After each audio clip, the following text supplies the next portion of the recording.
Κυρίες και κύριοι, φίλοι και φίλες, απολωνιστές, με χαρά και με τιμή σας παρουσιάζω καταρχήν την ΕΡΤ. Ο Απόλλων είναι μια ιδιαίτερη περίπτωση, καθώς ξεκίνησε από ένα μουσικό σωματείο, ένα σωματείο της μουσικής, και πάντρεψε στη Σμύρνη και σε δύσκολους καιρούς τη μουσική με τον αθλητισμό και πιο συγκεκριμένα με το σπορ που αγαπάμε πάρα πολύ, το βασιλιά, που είναι το ποδόσφαιρο, αλλά εκτός αυτού μπάσκετ, βόλεϊ, πυγμαχία, δεκάδες τμήματα αναπτύχθηκαν. Ο Απόλλων είναι ο πρόσφυγας. Εγώ δεν είμαι πρόσφυγας, εγώ είμαι Αθηναίος Γκάγκαρος, Σεπολιώτης. Είχα λοιπόν να κάνω επιλογές.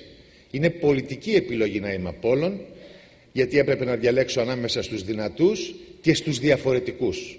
Ο Απόλλων δεν είναι η καλύτερη ομάδα στη γη. Είναι όμως σίγουρα η διαφορετική ομάδα σε όλο τον πλανήτη.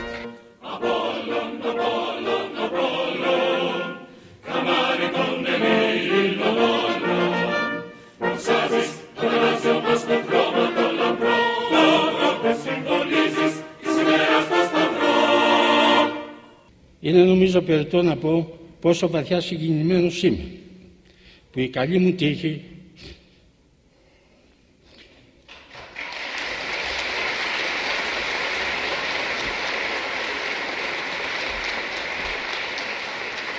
μου επεφύλαξε την τιμή να κατέχω τη θέση του Προέδρου στο 120ο έτος ζωής του αγαπημένου μου Απόλλωνα.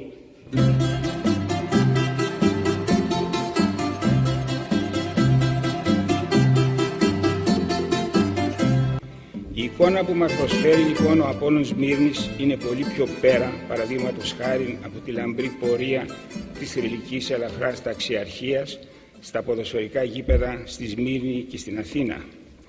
Η δικαιοσύνη της ιστορίας μιλάει για ένα αθλητικό σωματείο 120 ετών.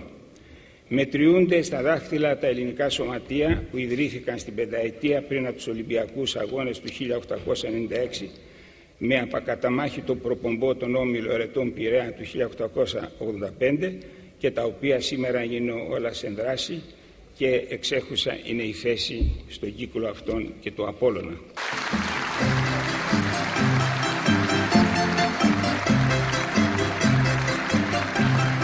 Είναι μεγάλη τιμή η απόψινή, γιατί ένας απλός μαχητής της ελαφράς ταξιαρχίας δεν τιμάται μόνο αυτός, αλλά τιμάται στο πρόσωπό του. Τιμώνται όλοι εκείνοι οι αθλητές, οι μεγάλοι, οι τεράστιοι, οι οποίοι έφτασαν τον Απόλλωνα σε αυτή την κορυφαία στιγμή να γιορτάζει σήμερα τα 120 του χρόνια. Καθήκον της δημόσιας τηλεόρασης είναι να υπηρετεί τον πολιτισμό. Θεωρώ ότι ο Απόλλων παράγει πολιτισμό.